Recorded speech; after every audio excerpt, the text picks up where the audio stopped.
Warp drive is the closest humanity has ever gotten to achieving intergalactic travel. According to physics, nothing can travel faster than the speed of light. But warp drive still does. It proposes a way to do so without violating the laws of physics, but there are still lots and lots of problems. I mean, it can even create time loops and break timelines. So let's begin. It all started when Einstein proposed the theory of general relativity. General relativity stated that nothing containing mass can go faster than the speed of light. According to general relativity, let's suppose that we have a car constantly accelerating. The more it accelerates, the more its inertial mass increases. Its actual mass still remains the same. It just becomes more and more resistant to acceleration due to inertia. The more the inertial mass increases, the more energy would be required to accelerate it. To accelerate it to light speed, infinite energy would be required because the inertial mass will be infinite at that point. To bypass this limit, relativity itself gave us the idea of wormholes. Now, wormholes were far beyond reality. They were impossible. Even if scientists somehow found a way to make wormholes, they would be so unstable that we wouldn't be able to travel through them. We need to find a way out of it. Then came the legendary theoretical physicist, Miguel Alcubierre. One day, Alcubierre was thinking, trying to find a way to travel faster than light. Suddenly, something clicked to him. It was the warp drive from Star Trek. Yeah, this fictional Star Trek tech could become reality.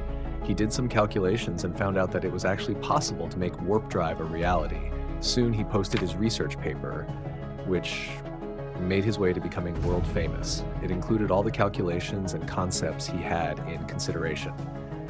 What do you think is the fastest thing in the universe? It's photons, but they don't have any mass. We do. Second are waves. They travel at light speed. So, what if we travel the waves? Warp drive does the same. It uses the space-time fabric to its advantage. Warp drive creates a wave in space-time fabric and then rides the wave, just like a surfer surfing in the ocean. But creating a wave in space-time fabric is not as easy as creating waves in water. To do this, we would need a mass of a whole Jupiter in front of the spaceship to make the trough of the wave, and to make the crest of the wave behind the spaceship, a negative mass equivalent to Jupiter would be required. For context, Jupiter has a mass of 300 Earths. The positive mass in front of the ship will bend the fabric downwards, while the negative mass is bending the fabric upwards, creating a wave. The positive mass in front of the spaceship will attract the negative mass behind the spaceship, and the negative mass will repel the positive mass, just like a Minecraft flying machine, forming a warp bubble. Inside this bubble, time is normal, and only the matter in it can ride the wave. You must be wondering, it is still a wave. How can it travel faster than light? It's because we are creating the wave in space, and space has no speed limit. The Big Bang happened 13.6 billion years ago. And if the universe was expanding at light speed, it should have a 13.6 billion light-year radius.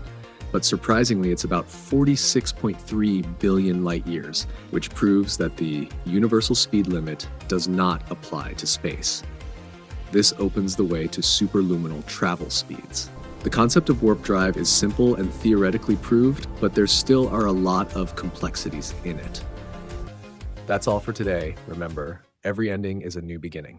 Stay tuned.